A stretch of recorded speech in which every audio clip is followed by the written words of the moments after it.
Okay, so here it is. And this is a rough draft. And today is May 1st, 2026. And this is my reconstructing the Gospel of Mary by way of my truth. And so this is it. And like I said, it's a rough draft, but I didn't use AI. I was proud of myself. I have been taking some AI courses and I contemplated it. I shared some of my ideas with AI to get some feedback. And we both decided just to start writing and just to, move through it. And so here I go. Um, Here is what I would love to share and convey to the masses. This is what I can provide, and I feel strongly that I have already established my foundation. The Bible speaks of Jesus casting 7 demons out of Mary Magdalene. Of course, there is dispute whether she was actual Mary mentioned in the story. There was another who was suspected to be a prostitute, and she was apparently conflated with this poor, suffering soul. However, what is truly skewed in the story is that it wasn't literally 7 demons he was casting out of her. He was personally guiding her, teaching her about the 7 stages of wrath. Call them demons, if you will.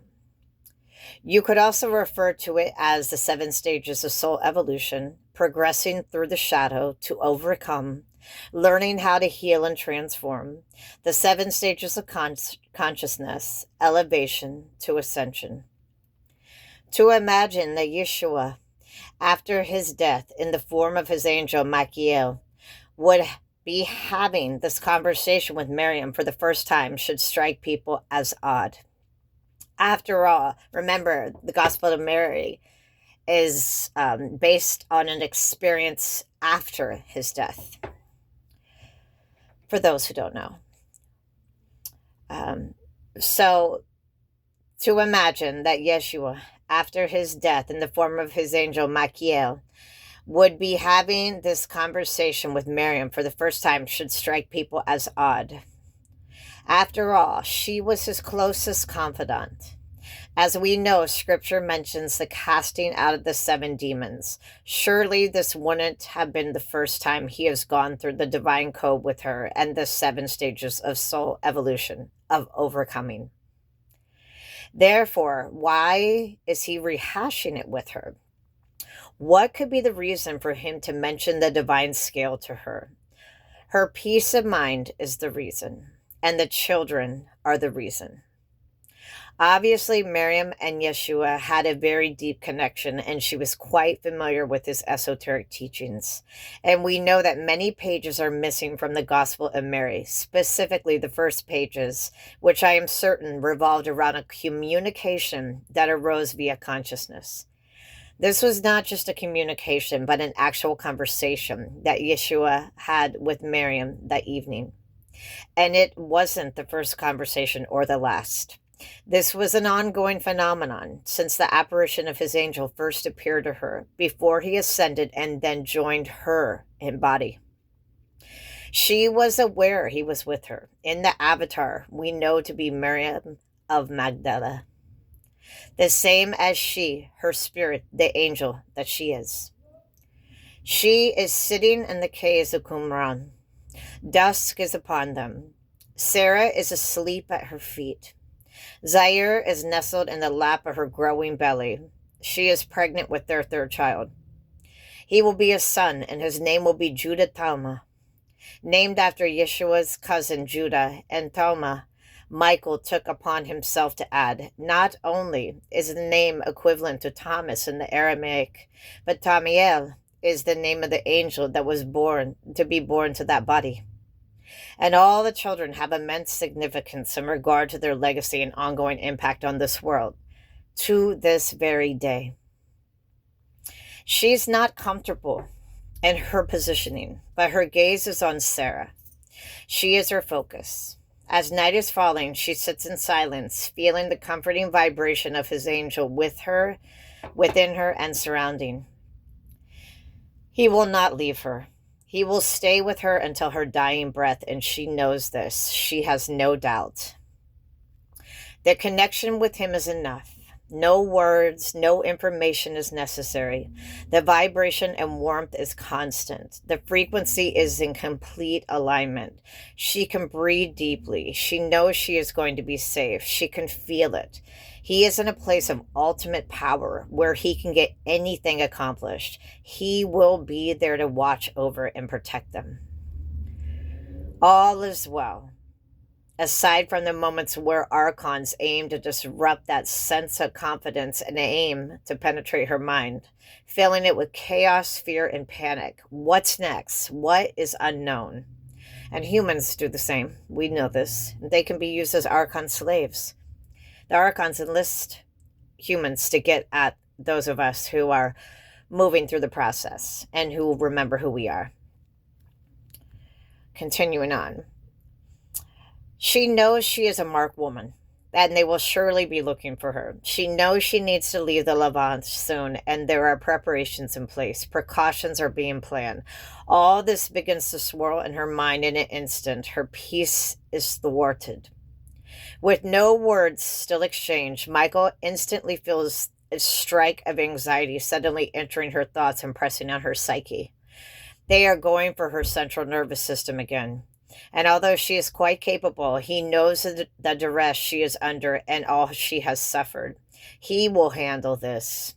He knows everything she is feeling, thinking, experiencing, and he cuts right through the silence and into the chaos that is being inflicted upon her like lightning striking, meaning he's a lightning strike. Instantly, the archons flee. The simple revving of his energy was enough. Even though they will try and try and try again, even with him present, they are no match for those who know their mode of operation. The angels have them on lock. Mary's gaze is still on Sarah, and he is seeing through her eyes. Miriam comes back into the space where he is at. He feels her pause. He knows what she is thinking. He knows how they got to her, what they preyed upon. Panic set in. What will become of her? What will they do to my children? There is no violence, no intensity. None of that was necessary to ward off the archons. He uses the technique of what he knows and does best. He simply shows her love just by taking action. And they can't compete. He instantly fills her mind with hope and visions of a future to come, far, far away from here, in another time, in another space. He helps her to escape to another reality, and in no time at all, she is there, in it, with him. They stay there.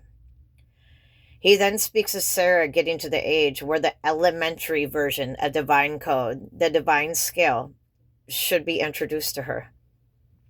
Maybe on our travels, as we wind down for the evening, we should begin educating her. This will be good.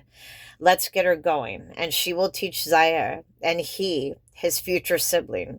This will be a great bonding experience for the children. And someday, with the children of the world, God's children. He begins to tell her of his prophecy of a new age that will come, a new earth, a new humanity, and a time proceeding where this message, designed for children, and how it will get to the children of those whose souls are now being placed in this very era as the foundation for the new humanity to rise. He goes into detail about so many of the things we are witnessing today. He predicts false religion, false gods, moving away from the law of love in his gospels. He predicts that his death will be used in a manner of unbecoming to authentic divine will. But he says so in a way and delivers it with an energy where he conveys, and then it all goes away. It's, and then we get everything, and then baby, we get everything we've ever wanted. They all go away and it's just us. Doesn't that sound beautiful? I'm here, I'm holding you, I'm not going anywhere, right here. This is where I'm at and where I'm going to be. Regarding the scale, this is not a conversation he has forgotten to have with Miriam, meaning the 7 stages of soul evolution. Just as Kabbalah revolves around the tree of life and the 10 Sephiroth, The esoteric Essene theology of the mystery school revolves around the scale, the seasons, the stages of soul evolution through ascension. So this is nothing new to them. It's being rehashed, remembered, put to use. He does nothing but encourage a bright outlook wrapped in love. Though there will be years of darkness and oppression, truth will rise. The children will know their power and their God given birthright. He tells her that she will be instrumental in delivering it. One day this will be you, so that the children of that new world will know what is meant specifically for them. They will understand their power and their responsibility to this earth, this humanity, and God's energy. They will be in awareness of the importance of nurturing the spirit within them, doing their part in elevating the collective energy of God. You will be one of many to inform them, Mary, that they are the foundation of a new earth, of a new age, and an existence that will be lit with information, truth, and empowerment. Technology, science, humanity, and spirit will only serve to complement one another. There will be no more divide and conquer schemes, the fantastical stories told to draw lines of division, the competition between religions and politics gone. Religion and politics gone. Peace, unity, will to compromise, united in all purpose are we. Yeshua etches the visions of it on her mind. Everything, the landscapes, the scenery, and even all the sounds of the new world that he speaks of ring in her ears. Miriam is invigorated by this ethereal experience, and she makes arrangements to meet with the apostles before she leaves. She has to express to them the magnificence of what he conveyed, especially that he is now in a place where his vision is perfect, no longer oppressed by the flesh and the wicked wills of men. In speaking with them, she is ever cautious with what she reveals as to exactly why he mentioned the 7 stages of soul evolution. Wrath. Only one of his apostles and family is aware of the children at all. And she knows soon she will be unable to hide her advancing pregnancy. She is under threat, moving constantly, hiding, getting help. Thank God. She knows it's time to go. But she informs them of his message, of this new world to come, and encourages them to remain hopeful and to keep speaking of his gospel and the path of alignment, the human to the spirit. The significance of remembrance, overcoming, healing, transformation. And to please not forget to teach it to your children, to all the children. Start there. Try starting there. Maybe then you will stay safe while you continue to share the message of our beloved Master. This is the commencement of the Gospel of Mary, the missing pages. I am certain that this is how it all started. I've seen it. We have been over it. I have remembered it for over 5 years now, in the span of human time. Tikkun Alam.